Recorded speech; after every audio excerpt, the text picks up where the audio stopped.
Bonjour à tous, voici le message du jour, afin de vous édifier dans votre vie spirituelle pour vous établir dans la présence de Dieu. Je vous invite un instant de ouvrir votre Bible dans Jean chapitre 15, versets 3 à 5. Nous allons méditer quelle est la volonté de Dieu dans notre vie à travers ce message de foi. Déjà, vous êtes purs à cause de ma parole que je vous ai annoncée. Demeurez en moi et je demeurerai en vous.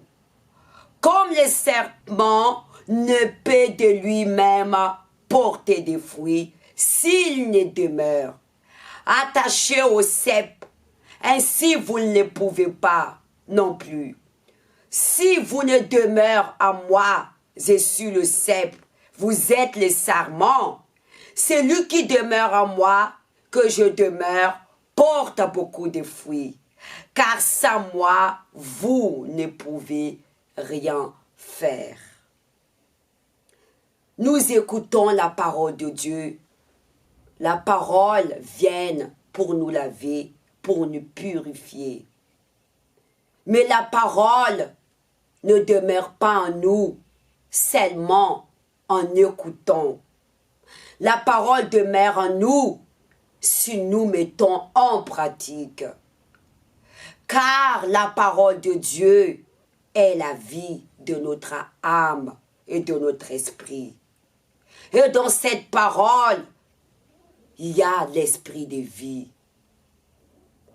Quand la parole de Dieu est sémée dans notre cœur, nous portons des fruits. C'est une semence. C'est comme la terre qui est bien travaillée. La semence va prendre la racine dans cette terre. Car nous référons de cette terre. Et la semence est la parole de Dieu. Nous ne pouvons pas porter des fruits si nous ne demeurons pas dans la parole de Dieu. Demeurer dans la parole de Dieu, c'est de pratiquer sa parole, d'être en esprit avec lui.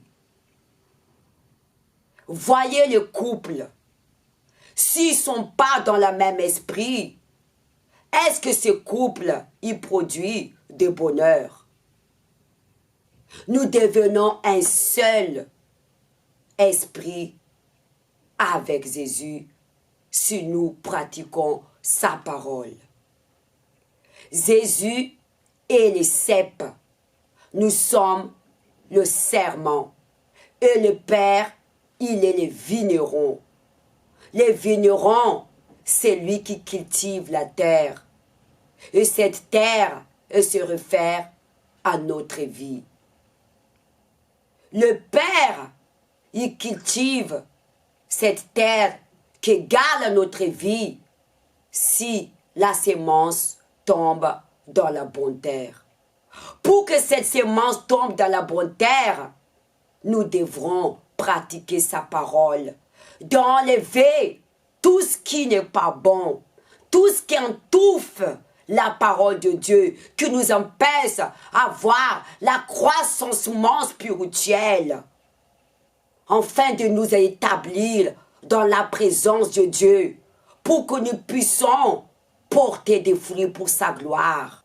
Et les fruits que Dieu il existe de nous, d'avoir un bon témoignage, pour que nous puissions gagner des âmes pour son royaume.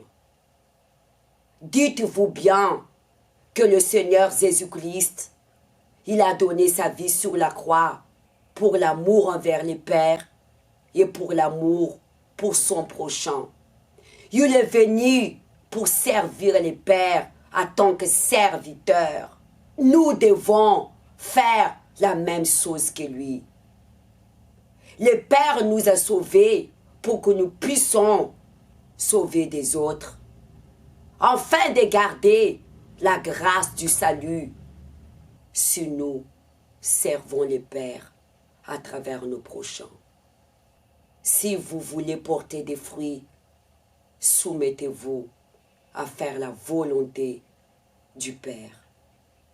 Et la volonté du Père, c'est que vous valorisez le salut de votre âme en servant vos prochains. Voilà les messages que le Seigneur vous transmet aujourd'hui. Que le Seigneur vous bénisse, qu'il vous garde, qu'il vous fasse de chacun de nous un témoignage vivant pour son honneur et pour sa gloire. Bonne journée à vous. Au revoir.